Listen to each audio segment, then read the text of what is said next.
This is the jewelry that I wore when I came to this country the very first time, seeing my husband also.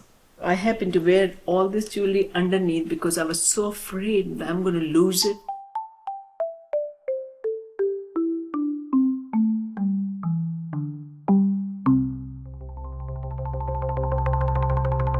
This is my mom, Anjum. No matter what, she is an extremely hard worker, always doing it with a smile on her face. I'm originally from Pakistan. I was born in Karachi. I have 3 brothers and 3 sisters. And our extended families kind of like lived nearby as well. The neighbors, they were from all different parts of India. Everyone got migrated from India over there to Pakistan. The partition happened in 1947. That's the time the families moved to Pakistan. My parents, my grandparents, they had a big struggle to survive. My father was in the services. He was a policeman, and my mother stayed home. She used to sew our clothes or, knit the sweaters for us. She'll help us with the school homework and Arabic class and Urdu class because the language, and my father was too much into English also. He said, the world language is English. So I got married very young. We used to still have at that time arranged marriages. When I turned 17, a lot of people were interested, and my father came to me. It just happens all real fast. So my father suggested that this is of all these people, I really like this person. He was in the process of coming over here to States for the first time, and he wanted to get settled down over here for a couple of years. In the meantime, I was still in school. We met briefly for about an hour or so just to get to know, and that's about it before the day he was leaving for America. But we used to converse with the letters. So in the meantime, I finished my degree, my bachelor's degree in microbiology, zoology, and chemistry. 2 years later, when he got a little settled, I came down to States. Actually, my older siblings were here already in the United States. So I was looking forward, all right, let's see. I always had been an adventurous person. We lived in an apartment. So I inquired from the apartment building if there's any other Indian or Pakistani, and there were none except for one Indian person. And that's my best friend ever. And that was the treasure that I made a friendship with her. Some people were Italian, some were Irish, and I still am friends with them up to this day.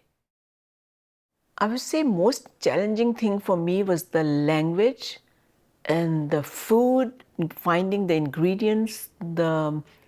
It's not easy. It was a far-off place. That's where we went to get our groceries, like in Pakistani groceries. And the meat, we tried to get the meat like a fresh, organic, halal meat. We went for pizza, and I said, what is that? Oh my God, how am I going to eat?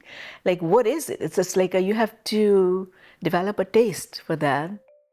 When I had my first son, we started to look for it, oh my God, what am I going, how are we going to be teaching him? So we started the Sunday school, actually, so-called Sunday school or the Islamic school. We started in our homes, 5, 6, 7, 8 families. We started to rotate in amongst the few families. So they were still looking properties here, there. We did have a lot of struggle. I got, at that time, I was doing the real estate also. I got my license, and my first real estate sale was the Islamic Center of South Jersey. When we saw the property, it was in ruins, it was so in a bad shape. We're going to fix it up and we can redo it. A long time ago, this used to be a church, and then the church closed and became a community center. And then this place was closed. And it was for 2 years, it was not in use. And when we bought this, it was in a bad condition. That's why we are united by one faith. We have a Sunday school every Sunday, Islamic school. My husband and myself, we teach in our Sunday school for since we started. I teach Arabic language, how to read it. Usually people like to gather over there and meet and say the prayers and come home. There are people from Punjab in our neighborhood, there are people from Bombay, there are people from South India, Central India, North India, Kashmir. So a variety of people, variety of dialects too. This country is made up of immigrants, and everybody has their own immigrant story. Coming to a completely unknown world, getting on a plane by yourself to a person you barely know, that's a huge leap of faith. And then persevering through the challenges of being in a new country, a new place. She worked a 6 to 3 shift my whole life, 6 a.m. to 3 p.m. every single day of her life. She would pick us up from school every day, come to all of our games. We had a fresh home cooked meal every single day. And I think that my favorite dish would be, it's called pilau. It's very flavorful, and there's something so comforting about just rice and meat in a dish. We enjoyed our culture and our heritage very much, but growing up, the community wasn't as diverse. There was many times where we would be the only Muslim person or brown person of color even in the school or in the classroom, and you feel like the other. So that was always a challenge. Now the schools and stuff are so much more diverse. My children have never been in an all-white classroom.